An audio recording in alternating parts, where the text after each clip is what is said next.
We are live. We are live. We are live. Hey, everyone. How are you?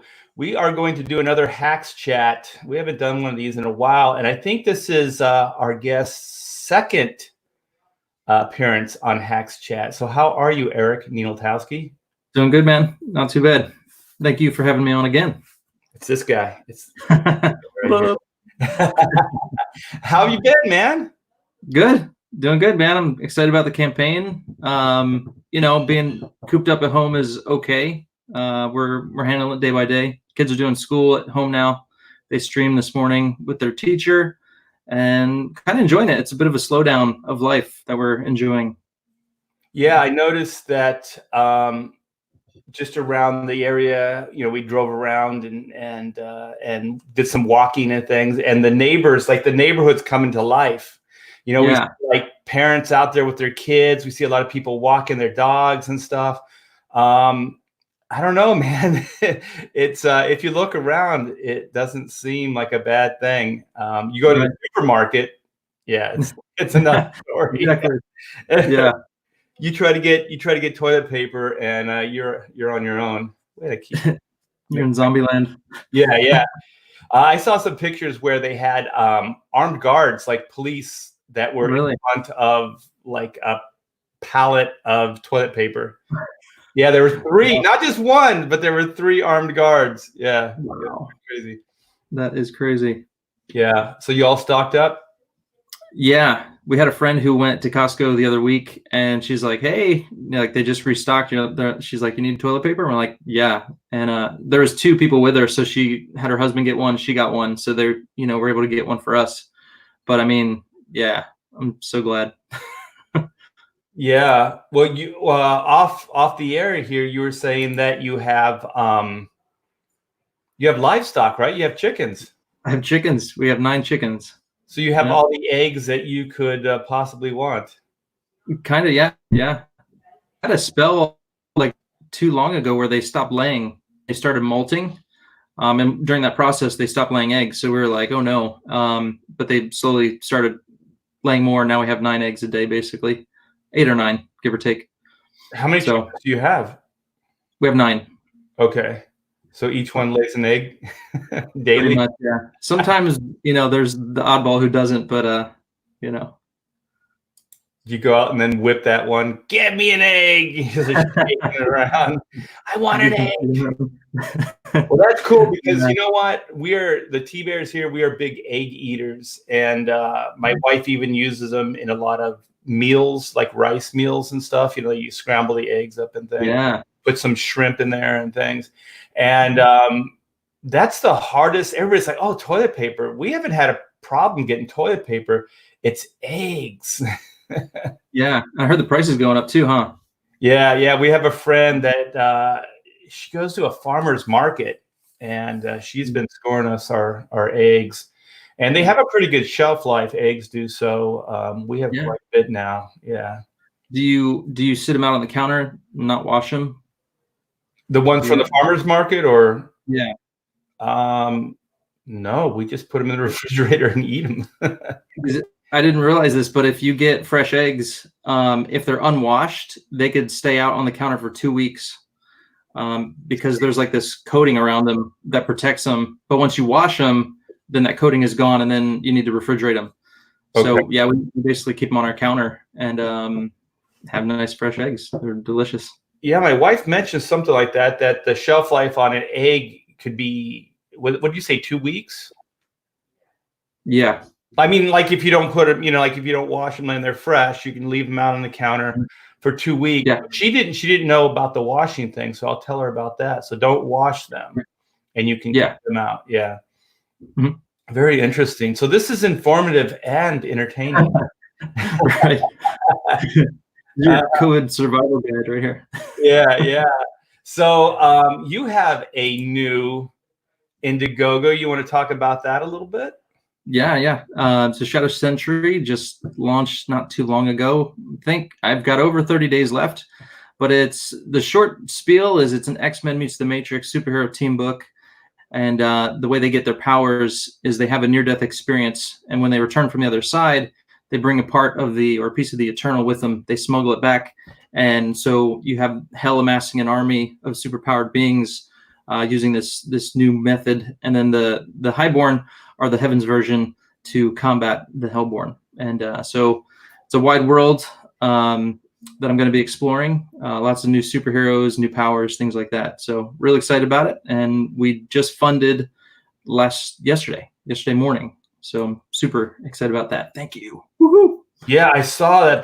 That's really cool, man. And oh, we have Cam say eggs are the perfect food. They are the perfect food. I love them. They go with anything too. Like you can just like combo them into just about anything. So I don't know how long I have you, but I feel like I need to push this forward. So I'm going to share your Indiegogo with people, and then you can talk more about that. How about that? How about that? Cash me outside. How about that? How about eggs? How about eggs? Well, you should be seeing the Shadow Sentry Indiegogo page right now. All right. Well, let's play the video, because usually these things can answer a lot of questions. So let's go with the video first.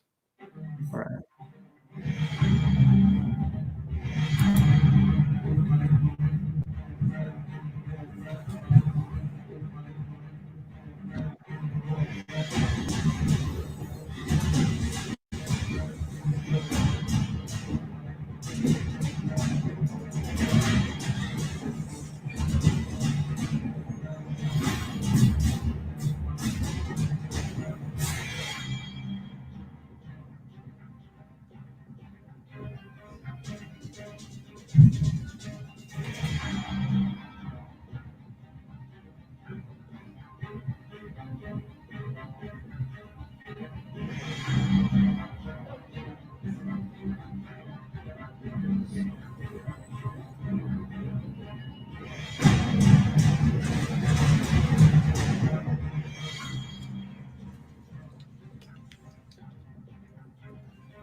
The 90s are back, people. That was awesome, man. Cool. Thank you. So good. So good. I'm so proud of you, Eric. Awesome, man. You did good. Cool. Yeah, so you're 10,357. You have 200 backers. You have surpassed your fixed goal by $357. You have 36 days remaining. Is this a 2-month campaign? It is, yeah. Day? 60 day. Yep. Okay, so you've wrapped up your first half, and now you're into 6 days into your second half. Oh, very cool, man. So, so now we know well, we don't know the characters. We know the concept. Yep. Let's. I know that you have a little character section here, which I love. I wanted to do with some of my campaigns, but there's only so much room on these pages, right? You got to prioritize what you put and what you don't. Yeah. On them. So these are the covers, but I want to get into the characters first, then we'll go into the covers. So we saw these pages in the video. Because I want you to talk about the characters a little bit. Matthew Weldon, he's everywhere. Yeah. Kevin Sharp. Yeah, we'll come back to that. Okay, here we go. So these are the highborn, right? So these are the heaven sent. So this is hellbent, heaven sent concept. So this is Brazen. Yep. So he's the second in command. He is the the leader. His power is basically heightened speed, heightened agility, heightened strength. Excellent fighter. Also wields a mystic type of sword. Yeah. So the first in charge would be Commander Noble. He's the guy on the first page, and that's a flashback scene where we kind of get the background story, who this child is that they're carrying, and basically a crossbreed hybrid of the Hellborn and the Highborn. Okay. So, yep. And the first story arc will focus on him, on the child, and then he kind of meets up with the Highborn. Okay.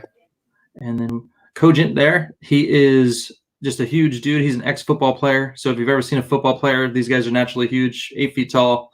I kind of muscled him up a bit more, but his power is to control momentum, and he can absorb the energy and then force it out through his hands. So when he fights, he could just be punching somebody and just, kind of like if you've seen The Rock in Jumanji, how he just punches somebody and they go flying. Yeah. Kind of envision that, but just a big dude, ex-football player, and so that's Cogent. Dyron Washington is his real name. Did you say he was 8 foot tall? He's like 7'8". Yeah. Oh, 7'8". Okay, man. If you had some football players that size, you'd just destroy your opponents. Yeah. Okay. Oh, I thought there were more characters. Aren't there more? Yeah. Scroll up. I think you passed it. Just scroll up. I passed them. Yep. Right there. Okay. So there's the first shot I did. That's the promo art. So there's Cogent at the top. Deke, he is kind of like a cannonball type character, controls gravity, controls momentum. And basically the way I built all these guys' powers is they have to be able to break the rules that govern our world, if that makes sense. Because they're coming from, beyond our dimension, beyond our realm, and they bring back these powers that can do things that we can't do. So that was my thinking there. So super accidents like science gone wrong, or they're from another planet, or they're like vigilantes that have trained to heighten their abilities. These guys are like kind of supernaturally empowered by the heavens. Exactly. So I wanted to bring like the X-Men. I love the X-Men. I love how they're they're very real. So I wanted to have human characters, but that they're given these powers. And so, they're not Supermen. They have these heightened abilities. And so you kind of get to know them, get to know their strengths and weaknesses. So. I like glare. Sexy. So her power, she can emanate light from, her body, her skin. It just kind of blurs out of wherever.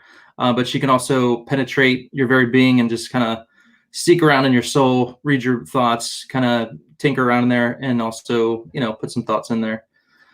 And and she looks good too. Then we have Ganon. Does he what kind of bullets does he shoot? Are those real bullets? That doesn't seem very heavenly. So he's the only character on the Shadow Sentry that's not a Highborn. Actually, I was gonna say, yeah, that makes sense, right? Because that's why he needs the weapons. Yeah. He came over to the team with Noble. He's a military guy. And just kind of he has these homemade weapons, if you will. So he kind of just makes these things up.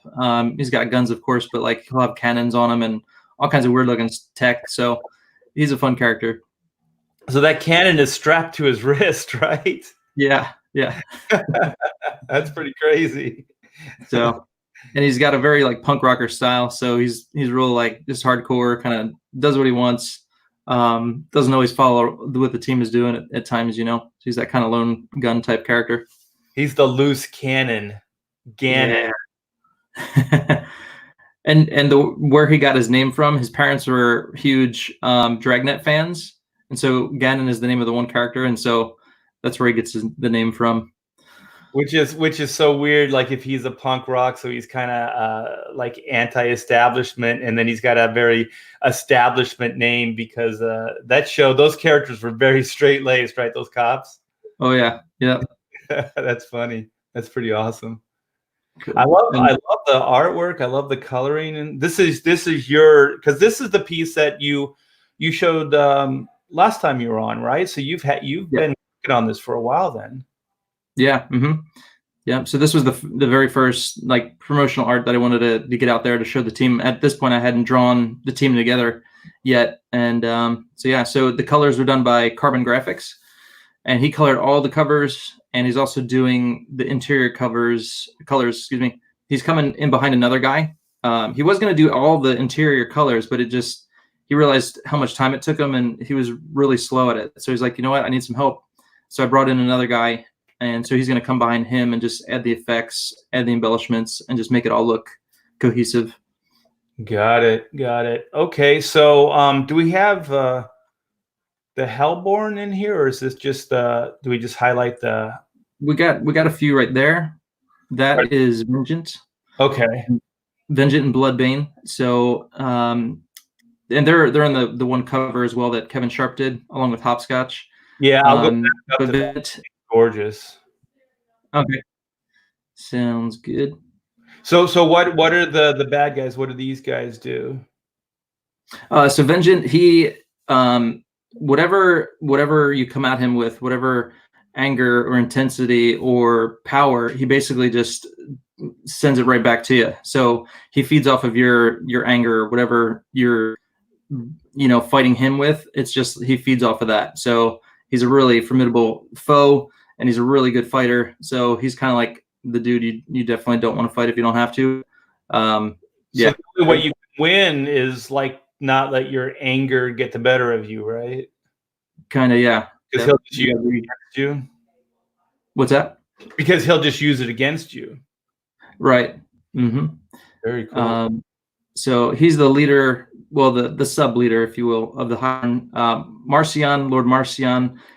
Marcion means firstborn of Satan. So of course he's the first of the Hellborn, and yeah, he's not pictured anywhere yet, but he'll be in the first story. Bloodbane, Lord Marcion actually creates Bloodbane. I'll tell you how, but Bloodbane basically is able to use this dark blood inside of him and create, weapons, whatever, create armor around himself. And he's like the hunter tracker, assassin type character. So I like him a lot. Is that all the bios here? Yeah, and then again, Hopscotch, she's up in the Kevin Sharp cover. She basically creates portals. She has the schoolgirl look, and she creates portals that she hops through. So I thought Hopscotch would be a fitting name for her. And she's, kind of like a martial artist as well. Has a nice samurai sword, and she's the fun girl of the crew. The fun, evil girl. Yeah. I always like that villains seem to have more fun than the heroes do, because the villains are always like smiling. It's usually because they're crazy, but they always seem like they're having way more fun than the heroes, don't they? Yeah. The heroes are just all business when it comes to fighting. Yeah, it's not fun. So this is the Kevin Sharp cover, right? Yep. Mm-hmm. There's a nice cohesion with the all the artwork, because it's all colored by the same person, right? Yeah. Yeah, It's pretty cool. And so this is this Mike's cover? Yeah. Yep. Mike cover. So he didn't give me enough room at the top for the logo, so I had to have Deke busting through the letters, which works too. Oh, that works. That's fun. So yeah, this is killer stuff. So this is the same. Is it Carbon? Is that the name? Carbon Graphics. Carbon Graphics. Yeah. He didn't want to be named among the Comicsgate group because he does work for some of the bigger companies, and so he chose an alias. So he's going to be known as Carbon Graphics. Yeah, we completely understand that. I've gotten a little flack over the year or so. And so then this is Wilden's line art, and then the color version here as well. Mm-hmm. So that's 3 variants, right? And then your cover, so there's 4 different covers? Correct. Yep. Very nice. Well, hold on to this Carbon Graphics guy, because this stuff's pretty fantastic. Yeah, totally is. And I like that he connects all the different artist styles. I've never really seen it done. Usually, like variants, they each one looks completely different. But what's neat about these variants is that they all kind of have this connectiveness. Was that planned, or did that just kind of happen? I mean, I was kind of giving him free reign. He's an excellent colorist, so I'm just like, dude, do your thing. But his color palette is just, that's kind of what he uses and what he does. So I think that's what does it. Just kind of brings it all together. Those bright, vibrant colors. Yeah, it connects all of them. That'll be neat. I assume you have a tier where you can get all 4 covers. Correct. Yep. Because that would look awesome. Like, I usually don't think about framing comic books, like covers and things, but it would look neat if you had all 4 of these covers, and then you had a frame that could fit all 4 of them, because they really do look like companion pieces. They connect in a really cool way. I think that would be awesome. So let me go up to the top, and then we can look at the interior pages. Some of them are colored and some of them are black and white. So, oh wait, you have 5 covers. No, that is still 4. Oh, okay, so the promotional art, that's not going to be a cover. This is my cover. Okay. So that'll be the regular cover. Oh, I'm sorry. This is the main cover then, right? Yep. Yeah. Okay. So this really illustrates the heaven and hell concept. Who's the guy in the middle? Is that? So that's Jason. That is the baby that we see in the first few pages. Spoiler. And he's the product of a hellborn. So he's like the crossbreed. So he'll be the one to bridge the two to hopefully bring peace. Hopefully, we'll see. We got to find out. He could be the one to lead the army against the world, or he can help save it. But we'll have to see. Okay, awesome. All right, so we have the intro, the Eternal. Okay, so is this page 1? Yep, that's page 1. And can you tell what tribute I did on that one? Do you see any similarities there? Are they in the newspapers? Yeah. Uncanny by Jim Lee, and what does it say? Cable.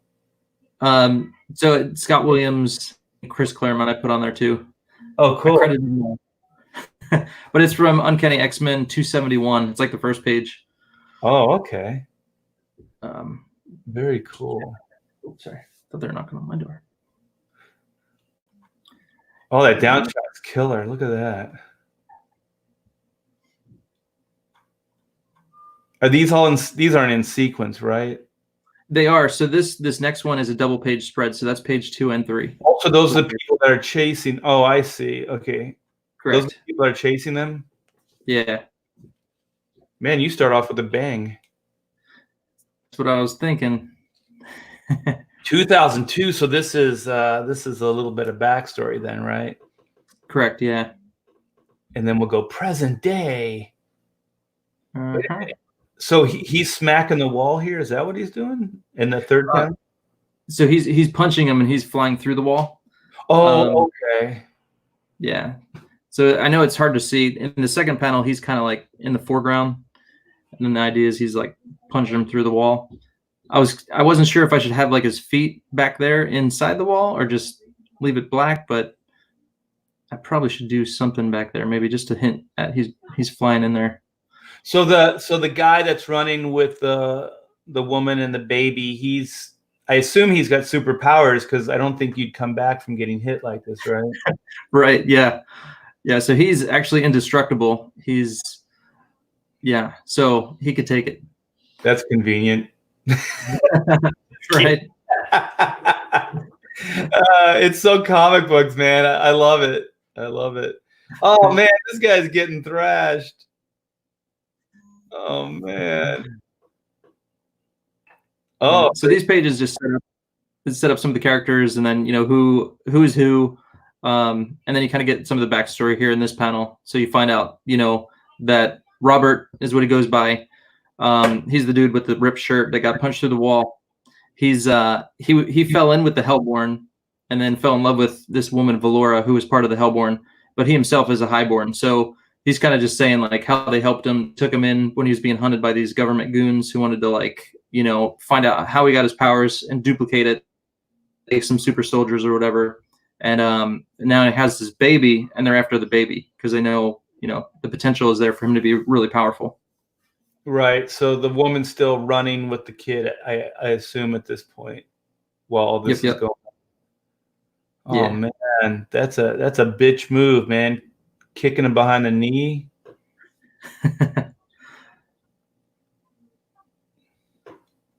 Oh, this is fun stuff.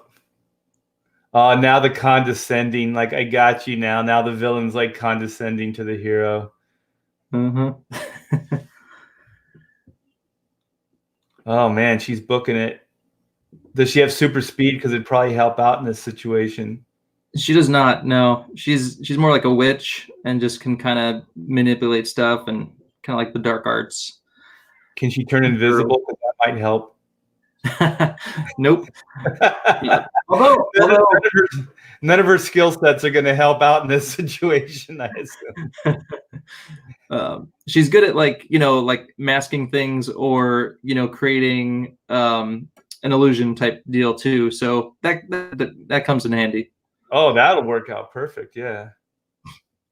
She can just make herself out to be an old lady pushing a cart. Right. So her main concern right now is just hiding the baby or getting the baby to safety. So that's what these pages are about. Oh, the door's locked. Okay. I was thinking like somehow like she couldn't touch this because is this a church or an orphanage? What is? It's an orphanage. Yeah. Okay. St. But it's Augustine. kind of like a religious orphanage, right? Yeah. Yeah. Okay.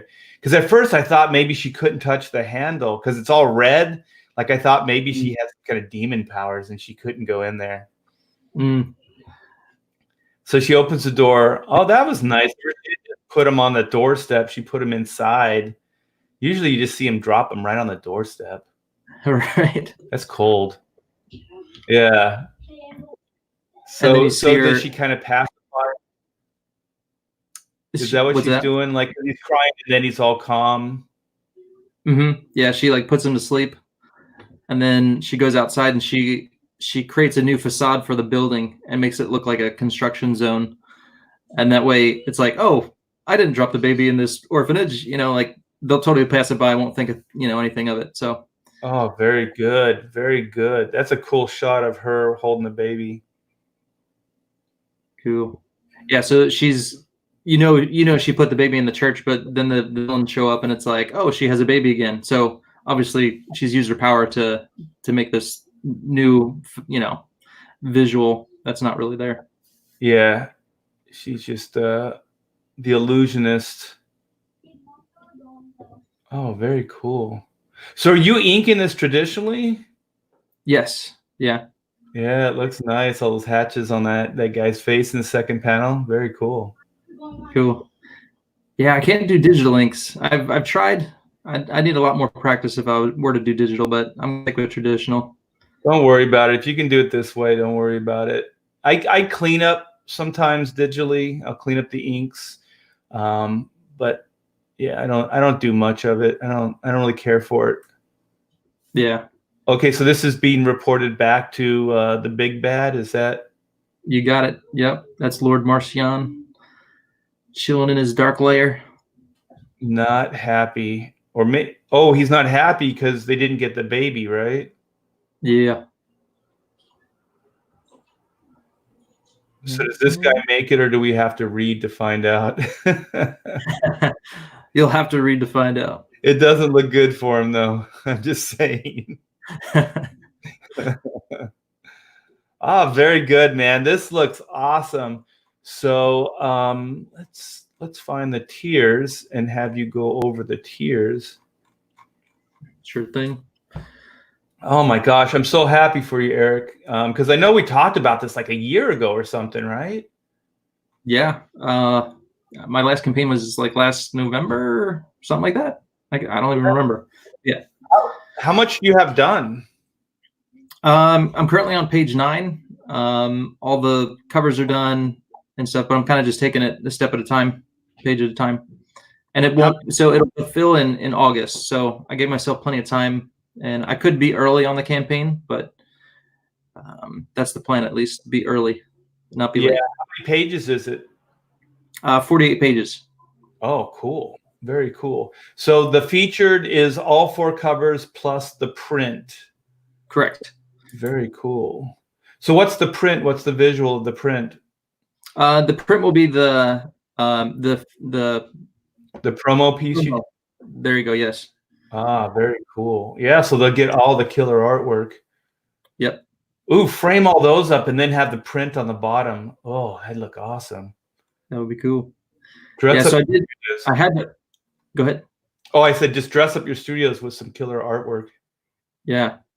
I had the early bird special, which I did sell out of, and that was all 4 covers plus all, and then you get metal versions of each cover. So like a comic size metal print.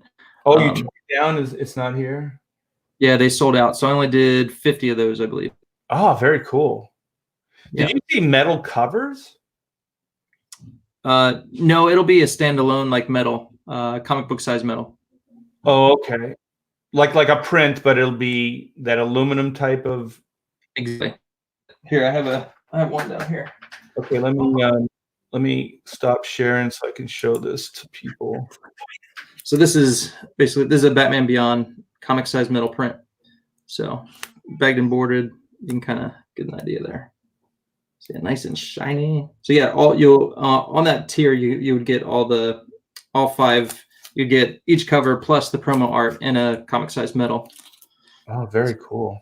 Yeah. And I believe you can still get the comic size metals on one of the add-ons before you check out as well. Okay. But that's just the early bird, right? Can they get that in another tier? So the next one I did it's called the Late Risers Special, and basically you can get a regular cover, a variant cover of your choice, and then a comic size metal of your choice, any cover you want, and that's at a $50 price point. Okay, so we have the digital download, $10, 16 claimed. What is SS? So that would just be the Shadow Century comic. That's the regular cover. That picture, I need to see if I can update it, but it's obviously colored now. Okay. But yeah, so that's just the comic, unsigned, regular cover. So you just give them the option of like signed and then unsigned? Exactly, yeah. Then I have each print. You can get 11 by 17 print of each cover. That's the regular print. Those are going to be delivered in June, so you'll get those even before the campaign ends. Or actually, no, the campaign will be done by June, but I gave it till June, but they'll be delivered, as soon as possible. So get some art before it's done. And then, yep, so that's the Matthew Weldon cover, 11 by 17 print.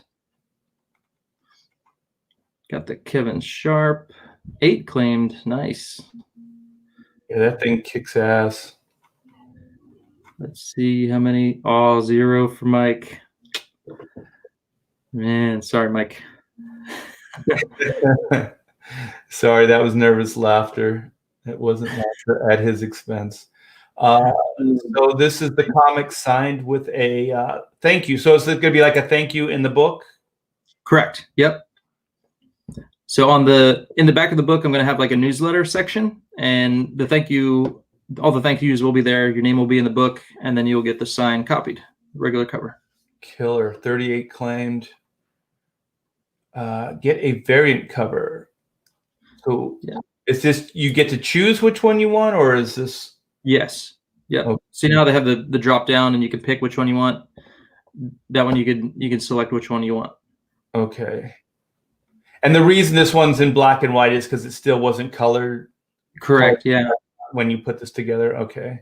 Yeah. And when I go back into my dashboard, for some reason it hasn't been letting me update the photos, and it says like because the perk has been claimed, you can't change anything. So yeah, somebody told me you can, but I haven't figured it out, so I'm still working on that. Yeah, you can. I believe I did, because I had a variant as well with Chrono Mechanics, and I did the same thing where I put it up black and white. Okay. And once the campaign was going, I got it colored up, and then I posted it again. I'm pretty sure that's how I did it, because I know I did it after the campaign was live. Okay. Let's check that out. Yeah. So here's the double deal. So you get a little bit of you get a discount, or what is? Oh, Yep. So they're both signed. So that would have been technically $50, saving $10 by getting two. so it's like getting the signatures for free. Yeah. And yeah, they probably save a little bit in shipping too. Usually when you put two in, right, you can save a little bit. Yeah. So this is cool if you have a friend. I always like to think of these as a friend kind of tier. So you can save money and you can get two at a discounted price and save a little bit of scratch on the shipping. Late riser special. Oh, this is the one you were talking about earlier. Yep. So you can get a regular cover, your choice of variant cover, anyone you want, and then your choice of the metal print too. How many books do you get? Get 2 books plus the metal comic size print. Holy poop, that is a great deal, man. That's cool. And the prints are the metal prints are the size of the comic book cover, right? So you can put it right there in your box there. Exactly. Yep. Your comic book size box. Double variant option. So this is 2 like variant choice. Yeah. And then the nice thing with this is you can also do the add-on before you check out, and you can get the 3rd variant, and then you save on shipping because on the add-on there's no additional shipping cost. So cool. 5-pack. All prints. So this is just for the prints. There's no books involved. Correct. Yeah.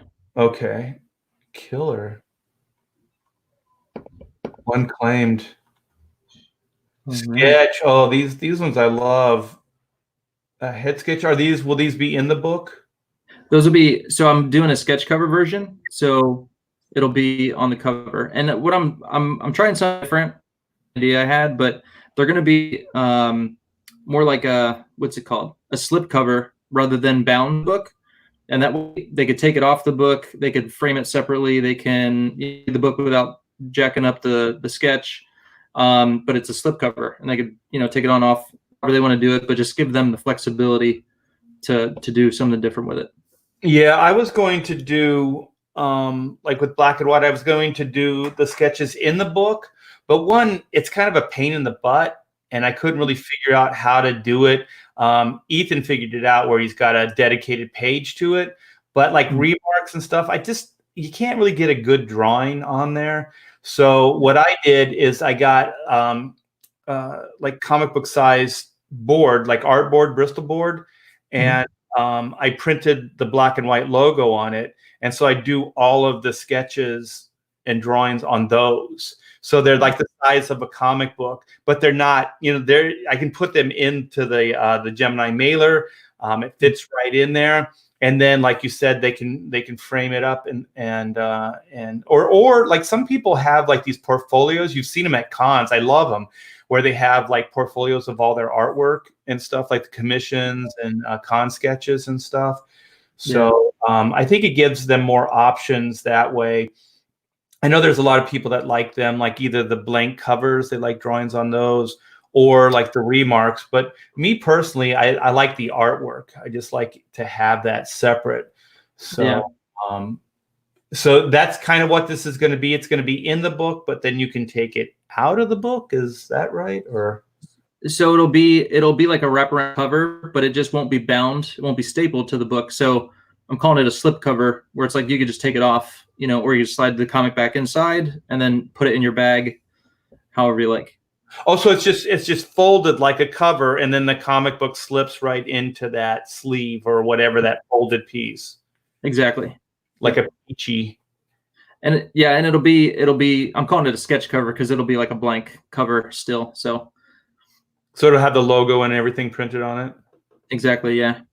Wait a minute. So it'll have a backside too. Are you going to use the backside for artwork, or is it just going to be blank? After the campaign is done, I'll be able to kind of explore that more. But right now I'm offering the headshot, which, headshot isn't going to be huge. So that'll just be on the front, but there's the full body for 200. So I can definitely creep onto the back if I need to, but me personally, I'd like to just do it on the front, because if you ever get it graded or something, then it's like, or if you frame it, you're only looking at one side of the artwork. You know what I mean? Right. But if they want like a full cover, then I could totally do that. But I like to leave it up to the customer. I was just thinking that, as an artist, if you have more canvas to play with, because I remember, God, what was it? I did a Medusa from the Inhumans, and so Yeah. got the crazy hair. So I just had it kind of bleed onto the back cover. It was pretty. Yeah. I mean, you don't put like main imagery on the back, but you can kind of put like little like wisps of hair and things like that, just to make it more epic in scope. Sure. Yeah. That's fun, man. That's God, there's only one. You guys get on this, man. That's a pretty killer idea. I might steal it. Go for it, man. Yeah, that's pretty awesome. Yeah, so then it can just go right over your actual comic book itself. So then this is the full body. So it's the same kind of setup where it's going to be the sketch cover, blank sketch cover, folded, and then you're going to draw the full figure on there. Yep. And then I'm also adding the ink, the gray tones to the final image as well. Whereas the headshot will just be pen and ink. The full body will have ink as well as gray tone. Are these any character they want, or are they Shadow Sentry characters? I'm going with any character just for now, because I mean, no one really knows the Shadow Sentry characters yet. They could totally choose it if they want to, but it could be anybody. Yeah, I'd get some Shadow Sentry characters, man. That'd be awesome. Oh, you're selling the cut. Is this the original? Yeah, so that's the original Matthew Weldon cover. Wow. So he gave me a killer deal on the artwork. So I told him if he wants, I'll sell it on the campaign. He was nice enough. He said, you take $100, I'll take 400. And I thought, hey, that's fair enough for me, man. So, so I'll get some, he'll get some. And this is a great price for an original cover, you guys. This is all pen and ink on 11 by 17 artboards. That's pretty killer. Yeah, not a bad price at all. Yeah. Okay. Oh man, these are hard to part with sometimes, right? Your original piece of artwork. That's why I priced them like I did, just because I really want it too. If you want it, you gotta want it more than me. Yeah, sometimes like if you have a piece of artwork and if there's an art collector out there that's like, this price seems a little bit more than like the normal, it's usually because the artist really doesn't want to part with it, but for a certain price they will. Yeah. So, I totally feel you, man. That's the original first team shot. So I can hire. I wanted to, but I'm like, no, I can't get funds coming in. So well, I think 750 is getting into a decent cover price. I always think that covers should start at around 900 to 1,000 though. Even if it's just like an off, not that yours is, but like an off the wall comic company. I don't mean like if it's just like deep indie, but where it's a respectable artist like yourself, like an Image title or like a Dark Horse title. I still think that those should go for about 900 to 1,000. Yeah, it's a freaking cover, man. I appreciate that. So you heard them, folks. Get a great deal on some original art. Well, yeah, that's exactly what I was saying. Yeah. Yeah, it's Eric's, and it's your first big, art piece for the concept. Yeah. Oh, page number 1. Look at this. Yep. Wait, is this blue lined? I see some writing here. Was that? Yeah, so that's the blue line. I put the title on the side there. I wasn't sure if I was going to ink it or not, but I didn't ink it because I was going to do it in the letters. But yeah, so these pages I sketch out on 8.5 by 11, and then I blow them up and I print out the blue lines in Photoshop, and then I ink over it. Ah, very cool. Ooh, so this is the main cover here. Correct. Yeah, it's the epic cover. You guys, these are killer prices. Yeah, and if you want some great artwork, by Eric. You should get on this. This is killer. This would be if I had $850, this would be the cover I'd get. Cool. What? 1,000? Oh, for the double page. Look at that. Yeah. Basically $500 each, which, it's not bad, really. Oh, these are the early birds. Okay, so you got them ghosted out. 30 of 30. That is that all 4 books? What is that? So that's all 4 books. That's all 4 covers that you see there. And then you get, the metal version of each of those. Plus, you get the promo art on the metal as well. So you actually get 5 metal prints. Wow. That's why they sold out. 30 claimed. What do you think about possibly doing another early bird tier, but maybe charge a little bit more? So I just did the new one, which offers all 4 covers plus the print, and that would have been the $100 perk at the top, the featured. Oh, okay. And then I did the late risers, which is kind of like the second special, and that was the 51 for the regular cover, your choice of variant, and then you also get your choice of a metal comic size print. So, yeah, this is still a killer deal. The featured item. Yeah. Yeah, I'm just kind of putting it all together as we go along here. It's a lot to take in, Eric. There's a lot to take in. Yeah, and I don't want to have too much stuff to offer, but I mean, it kind of gets hard to, because some things it's like, depending on how you want to do shipping, like the prints, I could have done them as add-ons, but I was thinking, I want to ship these out sooner than later, so get them into the hands of people sooner. So I kind of had to do it as a perk itself. So kind of makes the list a little longer. Yeah. No. I wasn't taking a jab at you. I was just like, there's just so much goodness to take in. I meant it as a positive. Oh, all right. Well, very good, man. This is awesome. So if you guys are a fan of good art, like the 90s, like epic adventure, Shadow Sentry is your book. So it says book 1. Is there going to be a follow-up? Do you have anything planned?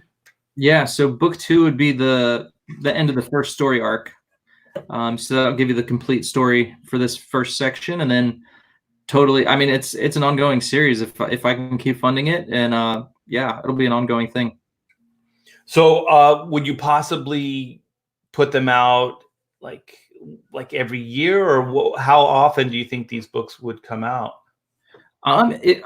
Definitely every year. If I can do it like twice a year, I would. I was on with Malin. He said don't, the thing with taxes, you don't want all of your expenses going out in the same year for the same book, or a campaign. So I'd have to figure all that out, but we'll see. If I could do 2, I'll do 2. That'd be awesome. Yeah, I'm constantly trying to figure out how to get more product out, but with all of the administrative stuff that you do every day, it gets pretty time consuming, because I find, maybe you're the same, is I end up doing all my drawing at the end of the day, because there's all these flyers that you have to put out during the day, and talking to your vendors and sending out emails, and keeping everything, the train moving. And then usually around 6 or 7 o'clock, I'm like, oh, I can breathe a little bit, and then I settle in and I do my drawing, from 7 to midnight. I've noticed too that I'm working later than ever. I used to just go to just quit around 10 o'clock, and now I've been working till midnight, 1 o'clock. Yeah. That's crazy. Yeah. I did an email update yesterday, and I told my wife, I'm not gonna do much. I'm just gonna go do a campaign update, and that took me 2 hours because I wanted to add a lot of different photos and just kind of give people a preview of what's to come. And this thing, it took me 2 hours, so it's time consuming. All the little things you got to do, and yeah, so I hear you. Yeah, I'm catching up on the chat a little bit. So we have Sketch Therapy. We have Shadowhawk in the chat. Wow, Sketch Therapy is all over the place. We have Zach Bradley, our boy Zach Bradley. What's up, Zach? How's it going, man? Eric Weathers is in the house. Whoop. It's an all-star celebrity fest. 200 backers. Zach says 200 backers. Woot woot. Woo-hoo. Oh! I got a super chat. I'm glad I'm going back. I almost did not do that. Okay, so let's see what this is. This is Hatch for 50 SX, $2. Thanks for the streaming and fighting boredom. Yes. That's all we do. That's all we do is Eric and I just entertain. That's all. That's our whole life, right? We Pretty tell much. stories. We tell stories. We entertain. Oh! I got to talk to you. Like Eric is my Comic-Con Revolution buddy. So that has been postponed due to the virus that we cannot say on YouTube. Otherwise, we'll be demonetized. Right. So were you going to do WonderCon this year as well? It was, yeah. Mm-hmm. Yeah. So do you are these cons a big revenue stream for you annually, or is it just like icing on the cake? No, it's a big revenue stream. I try and do one a month, and that pretty much keeps me, like income wise, it keeps us afloat between my income and my wife's. And then, because I'm not always working on a project. And so, they are a big help. So This could potentially, if it continues too long, because I don't know what they're going to do, because they can't keep pushing it back, because then they get into the San Diego Comic-Con, and I think I got an update on that too, that they're not sure if that's even going to happen this year. So that's 3 big shows for us, like local shows. Definitely. Yeah. Do you vend at the San Diego Comic Show? I actually got into Artist Alley this year, like off the bat. Usually I get like the notice in the mail, sorry you didn't make it in Artist Alley, and I show up at the show with all my stuff ready to go. And if someone doesn't show up and they have a space they need to fill, I get in that way. But this time I got in right off the bat, so I'm bummed that I'm not going to be able to actually get in there. Yeah, they did that to me one year, San Diego, and they said, sorry, we can't get you into Artist Alley this year. And I was like, what? And so I forget my contact, so I'm like, I'm still trying to be cool, but I'm like, I've been doing this con for 35 years. Do you know who I am? It's that kind of email. Yeah. And so then he's like, I'm sorry, we're just trying to get a lot of new faces in this year. And I'm like, what? Wow. Then I finally got them to go, okay, here's a table. And so then at that point, it was too late because I didn't get my hotel or anything like that. I'm not going to drive up you might live close enough, but I don't. But it's still a 2-hour drive. Yeah. And so then I just bowed out. And so then I went to the show that year. Oh my gosh, there were so many tables that were not taken. And I was like, really? See, this is why you have to go with people like us, because we're professional and we're going to show up and we're going to be there. Like you start giving, let's give them to new faces. Yeah, those guys are flakes. You're right. Show up. There were people squatting. Have you seen that? In the Art Alley, they just squat, they just set up, and you're just like, oh, come on, man. I got bumped so some squatter could take my table. And you know what, Eric? I have the same table number every year. And when I went, that table was vacant. So I knew that, when they bumped me and they're saying, oh, we're going to give it to somebody, somebody that's new and needs exposure. And then that person flaked out. I was just like, oh, see, this is what you get. Yep. Man, there was a whole front row like that year that wasn't taken. I was like, what the heck's going on? Yeah. So I really like the Comic-Con Revolution. I like the people that are running it. It's a great local show, and they focus on people like us, the talent. So if you guys haven't been, it's the Comic-Con Revolution, and it's in Riverside. And the way the convention's set up is the artist alley is right in the center. So the con actually circles the artist alley, and they have a huge banner overhead. So it's like everything just goes into the artist alley section. So those guys really know how to treat artists right, and all the local talent support that show. And that saddens me almost more than WonderCon, although I make quite a bit of money at WonderCon. Yeah, they get some good names there too. Yeah. I think WonderCon is still it still feels like a Comic-Con for the most part. San Diego doesn't. It just feels like a zoo of a bunch of product that may or may not have something to do with comic books. Yeah. So, hey, would you mind if I took a moment? Because I have a lot of things going as well to promote. Let's catch up. Yeah. So if you guys haven't heard, I have a little book called Chronomechanics. Yeah, let me see if I can find this. Oh man, I had all these prepared. I had Shadow Sentry prepared. I'll come back to that. Yeah, and then check out Chronomechanics. It's in demand right now. So I'm gonna go real quick, share with you guys. We had quite a bit of traffic over the weekend, which was awesome. You guys are the best. So Chronomechanics Retrofit, they do more before the dawn of time than most people do all day. And we are at 3659, 492 backers. So thank you guys. And so it started off as a 48-page graphic novel, which is now a 60-page. Thanks to you, we added 12 new pages to the book.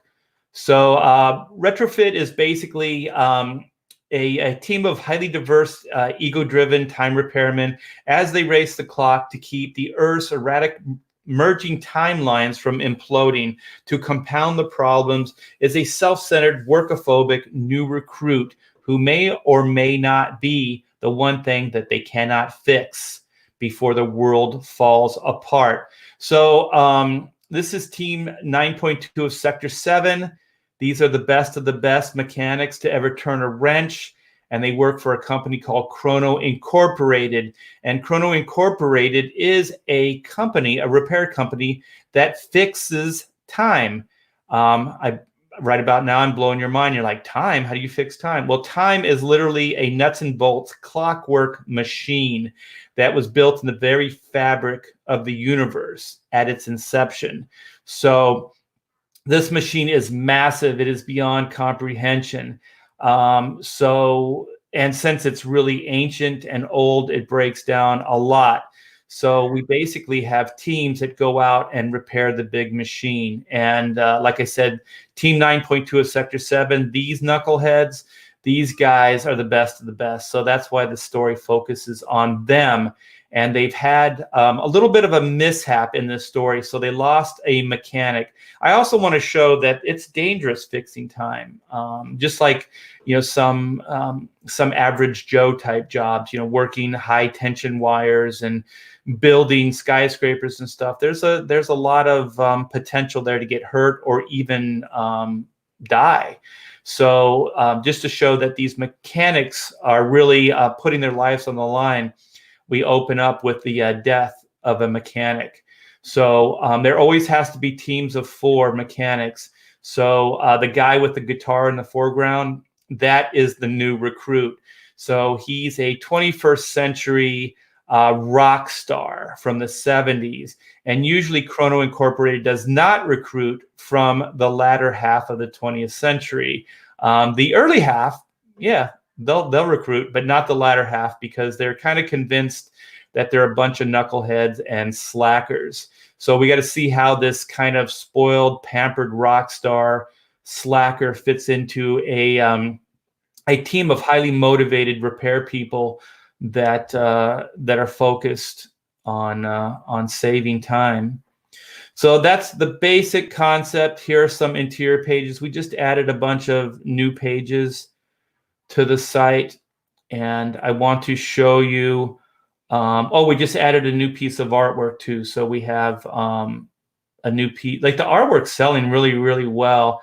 It's weird. I'm sure Eric feels the same way, where when you sell one, you feel good, but you also feel like, oh, now I don't own that anymore. Like you have to give up your baby. Yeah. Yeah. I feel the same way. So yeah. So we sold a few pages there, and we have a new one up.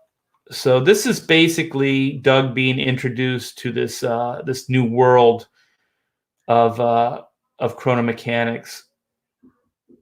So when you guys get some time, come by, check out the artwork. I want to get into the new stretch goal. So we just unlocked a stretch goal. I'm getting down to it. I think this is the last page. Yeah, so we have the work in progress sketchbook. Here's some of the interior art that will be featured. And also we just added a tier, a mystery sketch tier, which will be some of the developmental art that will not only did I use to develop the book, but will also be in the work in progress sketchbook. So here's the mystery sketch right here. So, and they're only $20. So you'll get like a rough developmental drawing that went into the creation of chronomechanics, and maybe even some of the panels from the book, the sketches or the layouts will be featured. And you never know what you're going to get. So they're going to be put in this nice little mystery sketch envelope, and they're only $20. They're a perfect add-on, especially if you got one of the sketchbooks, because possibly one of the pieces of art that you get will be in that sketchbook. So here's the variant covers. We have Cheeks Galloway. We have Tom Bancroft. We have Aaron Lopresti. And then we have the great Carlo Barberi. And poster package. Yeah. And here we go. Here's the stretch goals. Okay, so we unlocked the 12K. That's one of the variants. 13K, another variant trading card. 14K, another variant. So basically the 15K are all the superstar variant trading card collection, which you guys have unlocked. Thank you so much. And then we have this exclusive trading card here at 16K, which you unlocked, which is the cover with a new kind of graphic around it. And then we have the badges, wear your badge of honor. And we have the buttons here that you're going to get. 19K, we got you the guitar pick, the lucky pick, which isn't just a cool stretch goal item. It's like a character in the story. So props can be characters, you guys. And when you get the book, you'll see just how this guitar pick fits into the story. So I'm so happy to get that. I just wanted it for myself. So 25K and 30K, those are those 12 pages that we added. So you unlock those. And this is the big one we just unlocked, you guys. It's at the 35K. It's the PDF for the Chronomechanics movie script. Yes, there was a movie script written by the screenwriter Matthew J. Hillary and myself. It's 116 pages. And my wife and I, we powwowed about this, and we were thinking we could actually get this to people now. So what we decided to do is send out these PDFs now. So they all went out, I believe, Friday. Pamela sent them all out. Pamela's my wife.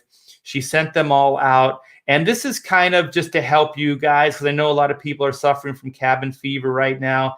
So this way you'll have 116 pages of a story to entertain yourself while you're waiting for the Chrono book to get there, and while you're kind of quarantined in your homes. So if you haven't got your PDF yet, let us know, and we'll ship it right out to you. We'll send it to you. And also, you guys, please check your spam folders. Some of these are going to your spam, and I believe we're sending these through WeTransfer. So if you see something that says WeTransfer, that is the movie script PDF. And so At 37K, which we're closing in on, we will have the cool enhancement of the square bound, more traditional graphic novel format, and it will have an enhanced cover stock as well. So that's at 37.5, which we are closing in. I think we're under 1,500 away from that. And then this is just a nice, cool nod to you guys. It's a big thank you from me. At 40K, it's the golden time card equals free doodle. So 1 out of 10 books, chrono books, will have a golden time card inserted in there, and we're going to get this all foil embossed and everything. This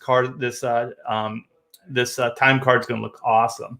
And so fill out the time card and then ship it back or send it back to me, and I will do a doodle for you, and I will send it out to you absolutely free. And these are 9x12, so these are bigger than the usual doodles I do.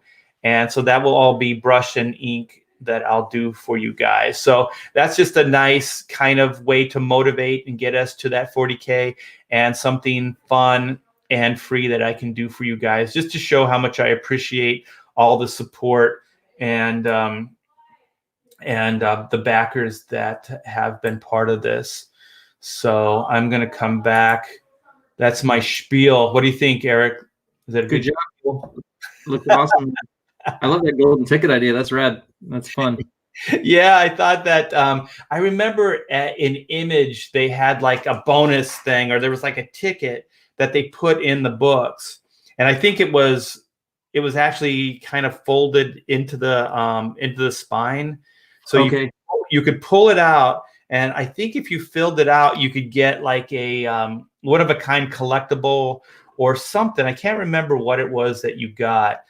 But I was like, that's a neat idea, but we can top that with a golden foil embossed time card. I'm thinking that people will just want the time card. They won't even send it back. Right. You know, because that's what I would do. I'd go, you know, the drawing's nice, but this card is pretty cool. I guess you could always send. Are you going to send the card back with the sketch you do for him? No. Okay. Keep them. That's why they have to figure out, like, do they want the card or do they want the drawing? You know what I mean? So that's gonna be a little challenging for them. So yeah, I just want to, in passing, real quick, let you know too, because I don't want to turn this into like the RT Bear Hour, because that's not what this is about. But you guys, please check out this Wednesday. We are going to go live with a black and white Vampirilla variant cover. So I'm joining forces with a Dynamic Entertainment, and we have done a one-of-a-kind kind of jam piece. And here it is. So it's the Vampirilla black and white. Vampirilla is celebrating her 50th. She does not look a day over, let's say, 20. And then it is actually black and white's 25th. So I thought there's this kind of nice symmetry that black and white is half the age of Vampirilla. So this is just an ad I threw together. And so this is the variant. I'm so excited about this. This Wednesday, we are going to go live with this. So you guys check it out. It'll look real nice sitting next to your Cyberfrog Vampirilla covers. Yeah. Cool. And so I got this. I don't know. They sent me this. I think it's kind of funky, but it's kind of funky cool, where there's going to be a countdown. So the image is going to be broken down into like these little countdown numbers. So this is day 3. So we're counting back from 3. So and then this, I think, is the cover. And they sent it to me with these little guidelines on it. So I apologize, but I like it because it's got all the logo and everything in there. So yeah, so this is coming your way this Wednesday, you guys. So check that out. It's only on Indiegogo. I like saying that. Hey, since I have you here, I got to ask you this question, Eric. Okay, Facebook. All right. I used to be really, really popular on Facebook. And whenever I post, anything related to Indiegogo, no support. Like my numbers are like zero. Have you noticed? Like if I post like a piece of just like artwork or like my family doing something, everybody's like, "Yay, you go, girl!" Not girl, you go, guy. And but then if I post something up, Indiegogo, like no support. Have you noticed that, or are you still getting some good response? Yeah, I've noticed that, but I just thought it was, oh, if I post a picture of Wolverine, it gets, 50, 100 likes. But then my artwork, it's like, oh, well, who the heck are they? I don't know who they are. And it just gets low numbers. So, but now that you mention that, even on Instagram, same kind of deal. So I wonder if it's Facebook just hating on Indiegogo now that you mention it. I think there's people that equate Indiegogo with Comicsgate, and so I think it's a little Comicsgate hate. Hey, that rhymes. Comicsgate hate. Yeah, we don't like the hate. We don't like the haters. Yeah, so yeah, it's just a little aside. I've noticed because whenever I put like if I put the black and white Vampirilla cover up, which I have done, and don't say coming soon from Indiegogo or anything like that, it's higher. And then as soon as I write Indiegogo on it, people are like, no. That's interesting. I'm just telling you right now, look at Eric and I. We're good people. And I think I was going to say, like, Facebook's algorithm, I think, like, because you can share something, but it might not get to a bigger audience. Like if it's a page you own, like they want you to boost it. They want you to spend money. Oh, you can advertise this and boost it. And it's like, they're doing something where it's like, it's not getting to all your people, all your subscribers or whatever, Yeah. So. Do you have a fan site? I think you do for Shadow Sentry, right? I do. Yeah. Shadow Sentry comic. Yeah. Are you getting good traffic on that? No, not really. I mean, on my Eric Ninaltowski art page, I have 500 and something, maybe up to 600 now, like likes and followers. But on the Shadow Sentry one, it's only like 200. But when you post things, how much response, how much interaction do you get? Not a whole lot. Like, yeah, you know what? This is just advice for anybody that's using it. I think Facebook, you set up these sites, they know that they're like fan sites or that you're trying to sell something. Those algorithms are horrible. I have thousands on like the Hack Shack Studio and the Chrono Mechanics and even Black and White. And I might get interaction of like 3 people. You know what I mean? Like 3 people, and they're usually always the same people. So I'm not sure really, like you said, the algorithms. And but just know this too, Eric. I don't know if you've tried to run those Facebook ads. I've done it. I have seen zero come, like none of it comes back. And I think during a campaign I ran, you know how you can itemize, I don't know if you've ever looked into it, you can kind of itemize it over like a month or the duration of your campaign. And I did that. I did it with one really conservatively with like low amounts. And then I just thought, well, what if I just dump some serious money in this? Let's see, if I get better results. I put thousands of dollars. Wow. No. Okay. Good to know. Yeah. So if anybody's thinking of those Facebook ads, I don't know how much money you have to drop to get any kind of response, but I think the only thing that's good about it, and I really don't know how many people are getting access to this either, because the data is pretty vague. They're just numbers, because I haven't seen any of it come back to my campaign. So if you have disposable income for advertising, it's probably good just for branding, getting your name recognition in front of people. But I think the better thing to do is Facebook Live. Have you done any of those, Eric? I've only done one Facebook Live. I did an interview with Gary Shipman just last week. That was my first, really. So I really haven't had much experience with that. Yeah. So I got to get back into that because I don't know how to hook it up, but I think through I got to look into it with StreamYard. I think you can broadcast simultaneous from StreamYard to Facebook. I think they link. The only problem is Facebook. Like I think people that come to YouTube are used to things that are longer, like for an hour or something like that. But I think Facebook, maybe 20 minutes, 15, 20 minutes, half hour. So if you link them to your YouTube, they might be too long for that. So I'm going to look into that because I did notice that I got a lot of response from doing the Facebook Live. And I think when I did the Facebook Live thing, I did it through StreamYards. Oh, you did? Okay. Because I was trying to do it through YouTube and it kept getting cut off. Like YouTube was flagging it or whatever. It got shut down 2 times. So I'm like, all right, let's try Facebook. So I just linked it to my Facebook account and boom, it went right there.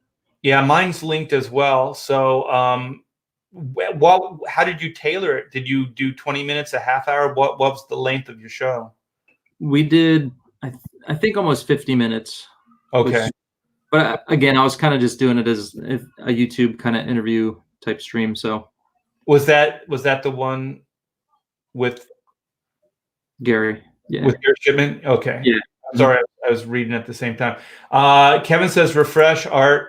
Okay, I'm gonna refresh. I'm scared, but I'm excited at the same time. Okay, so I assume he's talking about yours. Okay, so let's go. Hopefully, let's see. Or yours. Yeah, that's what I don't know. So let's screen share. Let's go. Oh, what did I just do? Shadow Sentry. Let's see, 357. Oh man, so 201. Got one backer. Oh, okay. The numbers didn't change, but the backers did. Oh, very cool. I think there's a lag on that. Yeah. So yeah. One more backer. Very cool. Well, congratulations. Now I have to check mine. Let's see. All right. Oh, killer. Cool deal. Oh wow, is that $100? Or it seemed like it jumped a lot. $500. I think that artwork sold. Hold on. Yeah, it did.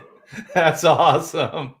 That Sweet. Is so cool. Thank you, Eric. Not Eric, Kevin. Holy crap! So we are a lot closer to getting that next stretch goal. So. Yeah, thank you. That is awesome. Wow, live on the air. That's cool, man. We're moving and shaking. So thank you, Kevin, for that. And I don't know if Kevin was the one that backed your book as well, because he just said, check. Yeah. Refresh art. That was refreshing, wasn't it? We was refreshing, man. We got a little love. We are all about the love. Yeah, we are. Big hug. Big hug. So what's your plans for the campaign? Do you have any new stretch goals in mind? You got any I laid out as many as I could think of. The next one, we got the trading card. I think the next one is at 12K, and that is I'm throwing in a trading card, so everybody will get 2 trading cards. And then I believe after that I'm going to upgrade the bookmark to metal. So everybody will get a cool bookmark. And then as we get higher up, I'm going to add a sketch area, preliminary art process stuff, and, extend the pages of the book. And then perfect bound would be the 30K, I believe. And then 50K, I'm going to offer a black and white unwrapped edition, which will be all of I don't know if I'm going to do just inks or if I'm going to do actually the sketches where I'm sketching out the pages before I even inks, and just do an unwrapped version, black and white, of the entire book. So they'll get an extra book. That would be awesome. And you know what? Like that kind of they used to call it the West Coast look, that hatching, that kind of style that you're kind of working in, the 90s style. That looks so good, just the black and white, artwork. because it's so much more. There's so much more going on. Like when you look at contemporary comic books, especially a lot of stuff from Marvel, don't you just cringe? You're like, those are just like my breakdowns. Those aren't even like they're really clean breakdowns. They're just like coloring. Like we used to kid like, oh, that's like coloring book art, right? Right. Like outlines. Mm-hmm. Yeah, I love the your ashcan that came with the black and white, because it's all your old school, image days stuff, and it killer in black and white. Yeah, really I cool. love that stuff. Yeah, I would love to do just it's a fantasy. I'm so hoping that this crowdfunding, we can just keep building this, because have you seen the 11? You know what? I'm gonna go grab it for you. And if there's anybody that has got some money, check this thing out, because it's freaking awesome. Taylor, my old partner in crime, she got this for me, and this is Tokyo Ghost. This is Sean Gordon Murphy. Yeah, with Murphy. And do you have it? Yes. Isn't this a fantasy? Like, I want one of these. It's so awesome. Ethan could make this happen. I told him, like, do 11 by 17, just black and white. It's nuts, right? This thing is killer. It's so cool. Yeah. You should really you can see everything. It's great. Yeah. I mean, I think this is actual size of the original artwork. Yeah, I got to find a cool page. There's like this cool double page of the car. Oh, here it is. The motorcycle. Oh, so cool. Yeah. It's nuts. Yeah, but that's my big fantasy, to do something like that. I have no idea how much this would cost to do. Like to put anything like that together. It's all saddle stitched, but it's in black and white, and it's 11 by 17. You just put it in like a bag, right? So you can keep it. Yeah. Because I have it under my desk. I haven't found a good place to put it yet, so I just didn't want to get all dusty and crazy. Yeah, I don't take very good care of my books. I have a killer bookshelf. I have some really, really expensive books, and I just don't take care of them. I have like a vintage Alphonse Mucha book, or Mucha, however you say his name, and that thing's worth like hundreds of dollars. Wow. Yeah. Thank you, Unchained Spirit. He said he backed my book, so appreciate it, man. Oh, cool. Where was that? Oh, so he was the guy. He was the man, the myth. Or should we go refresh your campaign again, or is that probably the same one? I don't know. I don't know. You should open a tab, Eric. You should know these things. You should keep up with your campaign. I should. I'm trying to keep up with the chat. There's a question from Sketch Therapy about the Comics Titans fundraiser and what's going on with that.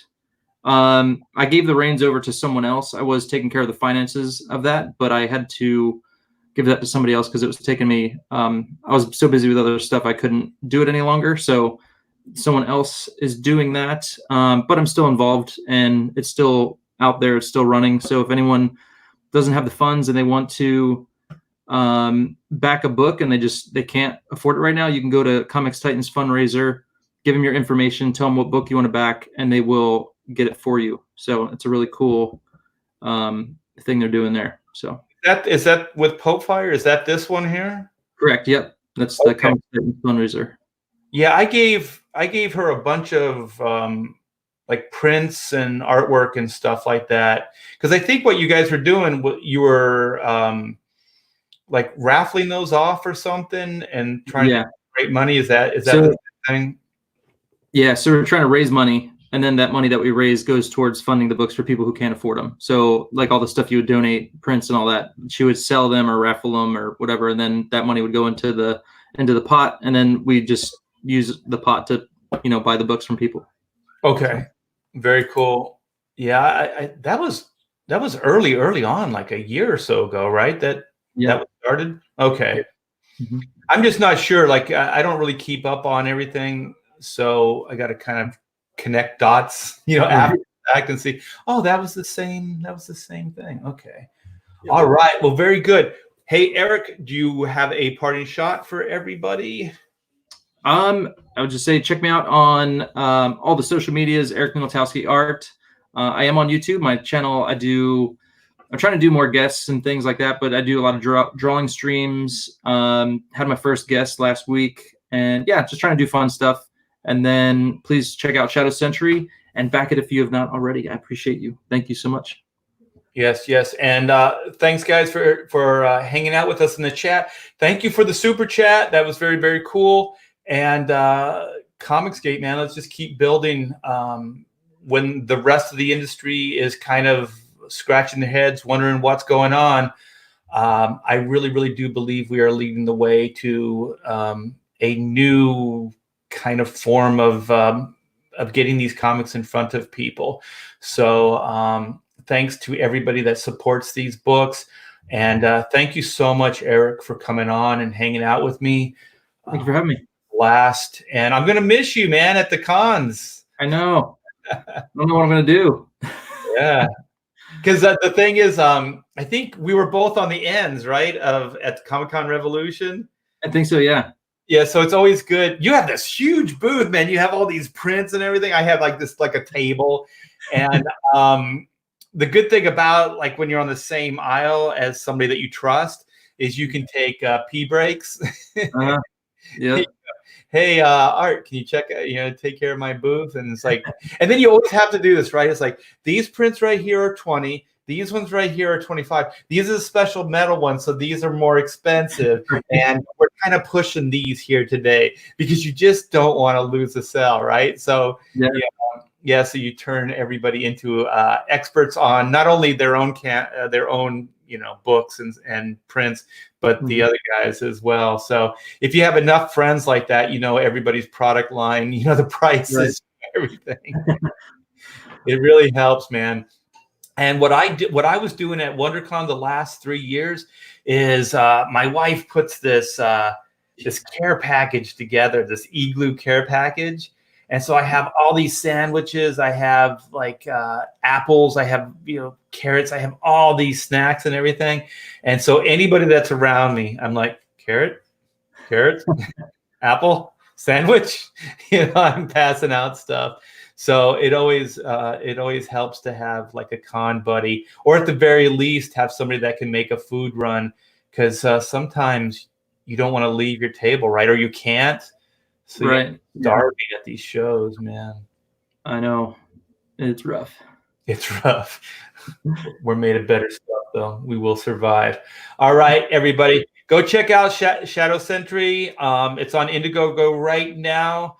It's a killer book. Eric is a good guy, so back it. And look forward to Black and White Vampirilla book that is going to launch. We're going live this Wednesday. So very cool, you guys. So thanks again, and thanks for coming on, Eric. Cool, you got it. Thanks for having me, Art. Cool. Adios.